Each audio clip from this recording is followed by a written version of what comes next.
have a certain amount of grip over the situation. Give us a sense of the overall picture in terms of whether withdrawals are still taking place more than is necessary, that is putting an intense strain on the banking system, or do you believe it's a little bit more under control now?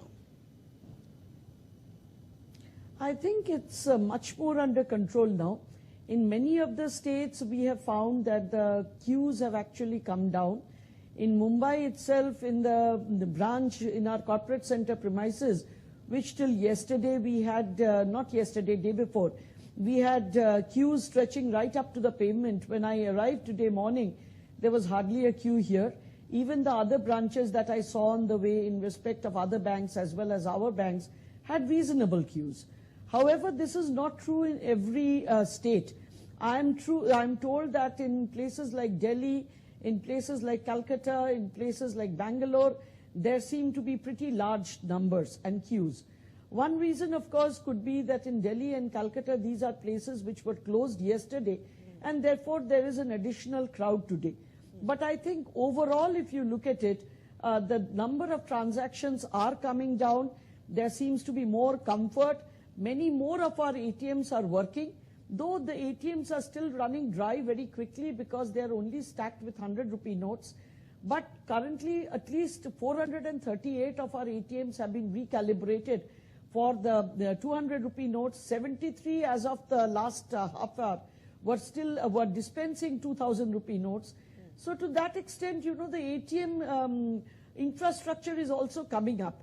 And now once this rollout has happened, the speed at which it will start coming up will definitely go up. But ma'am, I would imagine that the major pressure for the banks right now, in particular for the SBI, is that people are withdrawing more money than is strictly necessary. So give us a sense in numbers. Typically, how much money would be withdrawn, let's say, in a week, and what have you seen since this demonetization was announced by the Prime Minister? Actually speaking, withdrawals have not really been that very much. In fact, in the first 6 days, that is till yesterday, the withdrawals were 12,000 crores as opposed to deposits of 86,000 crores. So it's not as though, you know, withdrawals are very high. Of course, one of the reasons is that the pipe for withdrawals is narrow, while that for deposits is much wider. When you start actually increasing the amount of withdrawals allowed, especially for corporates, you will see the withdrawal numbers going up. But at this point of time, actually, we are not under pressure from withdrawals. It is only people who are coming in for exchange where there is still quite a bit of crowding. But, you know, the fact is that there now is an announcement by the government today of indelible ink. There was obviously a sense that in these cash exchanges, there was a certain degree of misuse already happening, that people were sending in their representatives and using these cash swaps at more than one bank. Do you believe this indelible ink will help ease the pressure and contain the misuse? Yes, I think it will contain the misuse, because we are quite sure the same person was coming with not only different IDs, but then going to different banks. So you'd have the same person first producing an Aadhaar card, then the PAN card would be produced, then the voter ID would be produced. So different kinds of identifications were being produced by the same person. And the system can catch the identification number, but we don't go by names, because very often it's very difficult to get the spelling of the names right. So to that extent, yes, there was misuse happening. We also know that people were going from the counter of one bank to the counter of other banks. So I think the use of the indelible ink will definitely stop this misuse.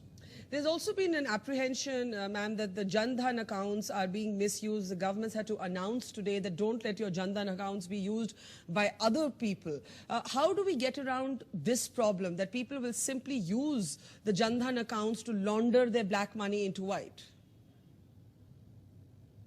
See, from the BC channel, Business Correspondent channel, which is the channel that most Jan Dhan account holders use, that is already very controlled, because we don't accept third-party remittances into these accounts. The second thing is we take biometric in order to have them deposit into the accounts. In the BC channel also, because the BC cannot keep a lot of money, the amount of deposit is restricted to 2,000 rupees. However, we now find that people from having Jan Dhan accounts are coming into the branches and depositing larger sums. So obviously now our people are questioning them as to whether this is their money, and then only taking it into the accounts. Further, we are also telling them that if they are putting in so much of money at any point of time, then they need to have full KYC for the account. It cannot be simplified KYC with which the account was originally opened. But this is a matter that we are looking at internally to see how abuse can be stopped. There is no consensus on this as yet. However, we are trying our level best to make the people understand, to educate the people that the money that they put in should necessarily be their own money. What is the biggest struggle for the banks at the moment? One, of course, is the sheer pressure, the volume of people.